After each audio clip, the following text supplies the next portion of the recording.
Bom, a gente está começando a série do FMB, Futebol, Maloca e Boteco. Você vê que beleza, ó. Você não, tá, o nosso convidado não vai poder fazer a parte do Boteco por enquanto, mas uma hora nós vamos chamar ele. É verdade. Nós estamos iniciando a série com o Maloca Visita aqui na casa do mestre, que está aqui, Juca Kfouri. Muito obrigado por nos receber, mestre. Maloqueiro e sofredor. Ah, é? Graças a Deus.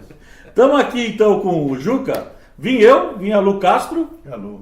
Veio Paulo Escobar e na câmera está o Luiz Ricas. Pois é. Bom, gente. O Escobar que torce pro time errado no Chile. Aí, ó. A Lu que torce pro time errado em São Paulo. Né? Você não sei. Corinthians. Ele é corintiano. E um palmeirense desgarrado. Tudo bem. Eu venho. Olha que maravilha, então. Foi democrático. Está democrático. O Corinthians está em maioria, como sempre. Tem o São Paulino, tem o palmeirense e tem o neutro. A gente... Que beleza. Ô, Juca, a gente... Bom, a última vez que nós falamos, a gente estava falando das coisas do Brasil. Sim. Né? A gente pensa o futebol a partir disso, afinal de contas. É. Havia naquele momento, era 2016, a gente estava numa coisa ali, olha, ia ter uma Copa do Mundo, a gente imaginava que ainda ia ter jeito da gente escapar do que a gente imaginava que ia ser muito ruim. Mas na verdade a gente está nas trevas, não é? Você viveu tudo isso antes, está vivendo de novo, acredito que deva ser pior para você. Mas no seu mais intenso pesadelo, você imaginou que o Brasil ia chegar nisso? Nunca. Não, Marcelo, aí com toda a seriedade. Nunca imaginei. E eu digo e repito isso. Eu tinha 17 anos, o Brasil estava vivendo uma ditadura. Então, a minha formação política todinha, ela se dá contra a ditadura. Ali não havia muita dúvida, né? Não cabia muito. Quer dizer, quem era a favor daquilo é porque realmente estava pensando no próprio umbigo, não estava pensando no Brasil, não estava pensando nos excluídos, não estava pensando em liberdade, não estava pensando em nada. Então, era ao mesmo tempo mais fácil você conviver e se posicionar, e tinha uma diferença para agora que é essencial. Aquilo foi imposto pela força das armas. Precisou de baioneta, de canhão, de soldado na rua para interromper o processo democrático que vivíamos durante o governo Jango Goulart, na perspectiva de uma eleição que poderia redundar em tudo, menos na implantação do comunismo no Brasil. Né? Porque ou ia ganhar o Juscelino Kubitschek, que era o candidato favorito das pesquisas, ou ia ganhar um líder de direita, chamado Carlos Lacerda. Tá? Não havia uma terceira via, uma terceira opção. O Jango não tem a menor chance, e sendo que chamar o Jango de comunista... Você sabe que, aliás, fazendo um parênteses, o melhor meme que eu vi durante a campanha eleitoral do ano passado foi um que dizia, o cidadão dizia o seguinte: aqui, eu vou votar no PT mais uma vez, mas se o PT ganhar a eleição e não implantar esse tal de comunismo, que desde 64 nego nos ameaça que vem aí, eu nunca mais voto no PT. Né? Porque é só aqui, só essas bestas feras, esses ignorantes, né, é que falam do medo do comunismo no Brasil. Muito bem. O que nós estamos vivendo é de um tal obscurantismo, mas de um tal obscurantismo que nem o pior dos pesadelos era capaz de imaginar. E um obscurantismo que ainda tem, acho que cada vez menos, felizmente, mas que ainda tem apoio, e eu te diria que até o fim terá apoio pelo menos de 20% dos brasileiros. O que nos faz obrigatoriamente refletir sobre como é que nós deixamos chegar a este ponto. Aonde que os democratas brasileiros erraram a ponto de permitir isto, né? Essa coisa anti-intelectual, anti-cultura, anti-tudo. Essa coisa que o Jânio de Freitas observou muito bem, 2 ou 3 colunas atrás, que celebra a morte. Eu acho que só está faltando algum líder bolsonarista, ou o próprio, reproduzir as falanges franquistas. Sim. o discurso do Viva la Muerte. Porque é o que falta. Porque o que você ouve dizer? É armamento, é proibição, contingenciamento de verba da universidade, é tudo que puxa para o obscurantismo. Tudo que puxa contra a vida. Nada que celebra a vida. Nada que celebra a alegria. Nada que celebra a política bem feita. Não. É só a coisa para baixo. Terrível. Terrível. Deixa eu aproveitar que me ocorreu, eu lembrei que, na verdade, essa é a segunda vez que eu estou contigo para fazer perguntas, que foi na ocasião na TV Brasil. Sim. E que eu fico muito honrada, muito feliz, Juca, porque eu te tenho como referência, sobretudo nessa questão do progressismo, né? E a gente...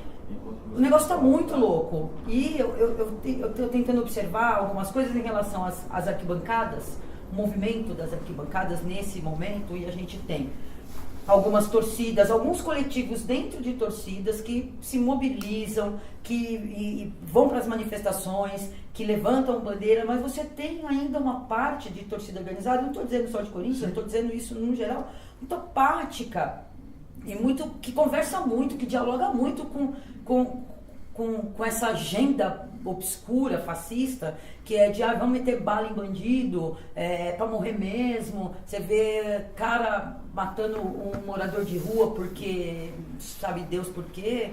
Então, a gente vê ainda uma galera apática nesse sentido. Então, dentro de torcidas, o que você tem observado? Como que você tem visto isso? Se a gente tem mais movimento, menos movimento? Então, Lu, eu acho, eu não sei se eu acho ou se eu quero achar. Eu não sei se eu vou manifestar agora mais um desejo do que propriamente um retrato da realidade. Se bem que dia 15 nós tivemos uma manifestação importante no Brasil inteiro, não é isso? E que eu tenho para mim que se reproduzirá em proporção geométrica. Sim. Tá? Até porque este idiota que nos preside foi capaz de chamar quem foi à rua de idiota útil. Né? Quer dizer, então, ele joga gasolina na fogueira, em vez de fazer o papel do estadista, de dizer, não, é democrático e tal, houve uma incompreensão, não estamos tirando dinheiro da universidade. Não, ele provoca, estimulado pelos 3 pitbulls que tem em casa. Né? Então, eu acho que a gente começa a ver uma reação. A gente começa a ver gente arrependida.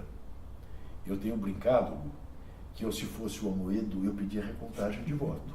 Entendeu? Muita gente votou nele, né? Mas quanta gente votou nele? Todo mundo votou no cara. Exato. Não, no Bolsonaro não, votei no Amoedo. Votei num discurso menos assim, raivoso. Né?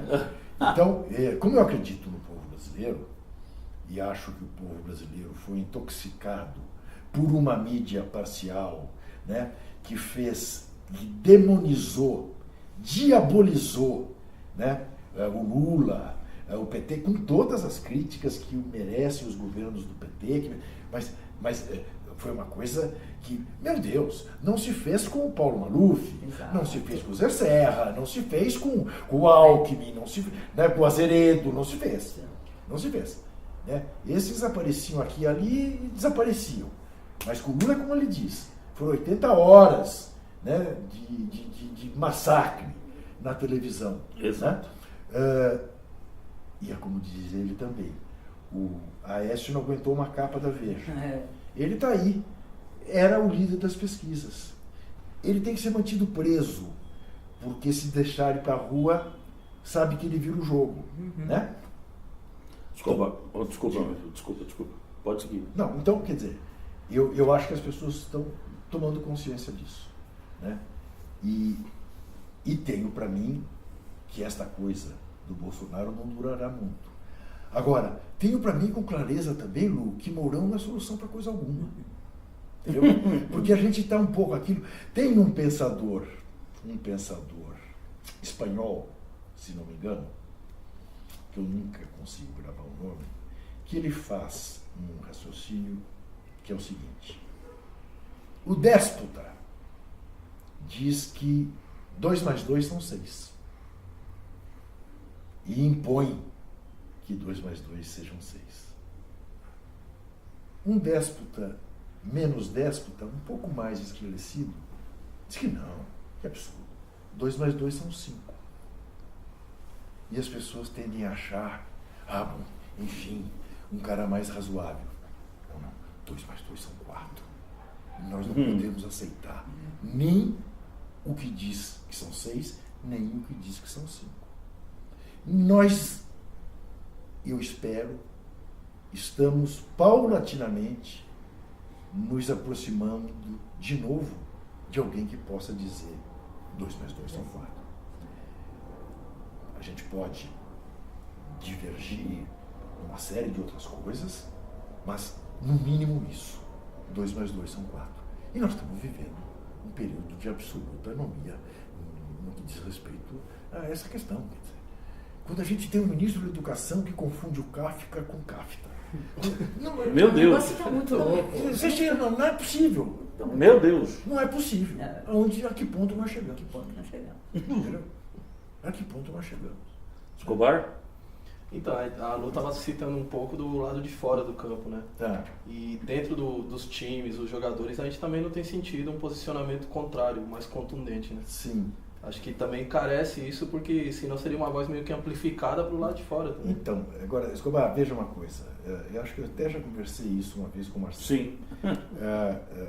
Eu tenho sempre muita preocupação de não exigir heroísmo com o pescoço alheio. Tá? Quem é, né, o nosso jogador de futebol? Em regra, é uma vítima da estrutura educacional. Né? São pessoas que não tiveram formação cidadã, que de repente veem no futebol a possibilidade de ascensão social, e aí, Escobar, o cara passa a olhar apenas para o próprio umbigo. E o cara reproduz todos os discursos da segurança.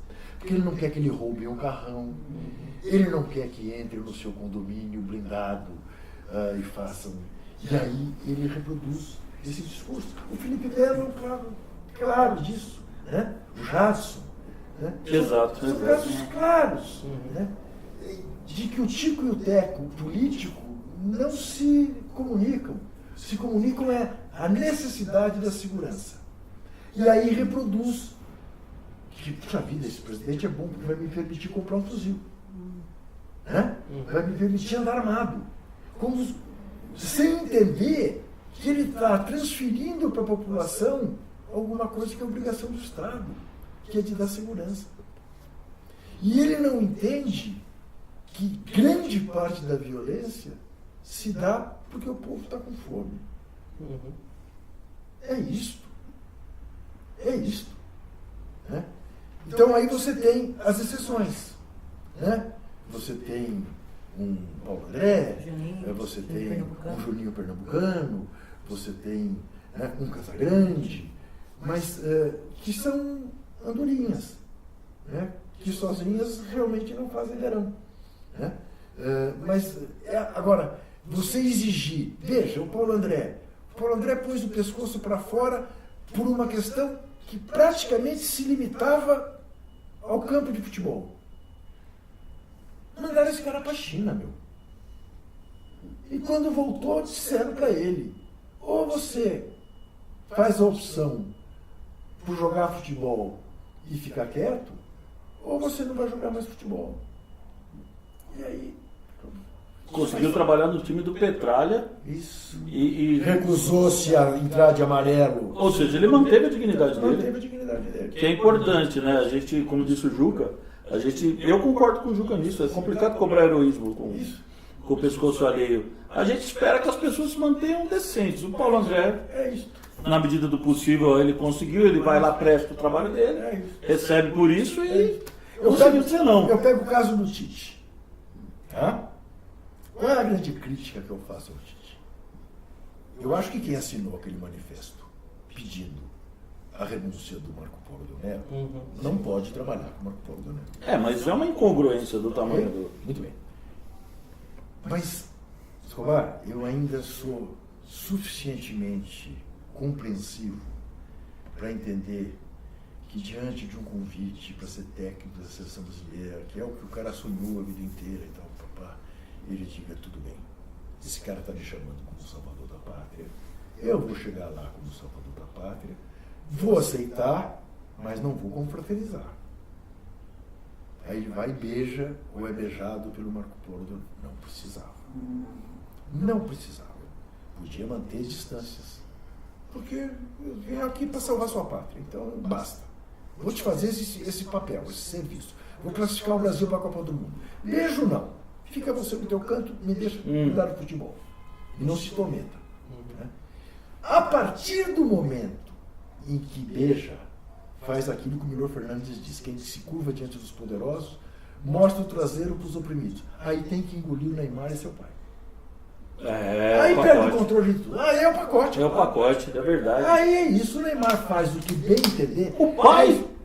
O Neymar é expulso de campo depois do jogo terminado. O pai do Neymar dá festa no quarto ao lado da concentração da seleção brasileira. O Neymar bate no torcedor e passa a mão na cabeça, porque agora perdeu a autonomia do espaço conquistado. Não é mais o salvador da pátria, é mais um. Vou falar para você, Juca, da nossa profissão aí, a gente tem ficado desesperado porque hoje é muito difícil para o repórter trabalhar, para o jornalista conseguir, de fato, colher um pensamento, uma reflexão. Mas aí, a gente está falando do Tite, eu queria perguntar para ti do Tite em pelo menos 2 ocasiões. Na Copa do Mundo, quando perguntado não foi nem ele, quando o Neymar perguntado, ele se coloca à frente e diz, não, isso você não responde. Respondo eu. Olha, eu queria arrancar o pescoço dele. Mas aí que nós estamos falando, vai entrar para essa outra coisa do heroísmo. O que o repórter faz na coletiva? Dá um gogó nele, grita e xinga e faz o quê? Ou sai da sala? Não dá para a gente fazer nada, a gente tem que engolir isso. Não, eu acho que não tem que engolir isso. Eu não estava nessa coletiva. Se tivesse sido eu a fazer a pergunta para o Neymar e o Tite tivesse feito a intervenção, eu no mínimo dizia, peraí, Tite, professor, a pergunta foi feita ao Neymar. Exato. Não a você. É o mínimo, né? Ele poderia responder, mas eu proíbo ele de responder. Tá legal. Não, então você proíbe, não? Exatamente. Entendeu?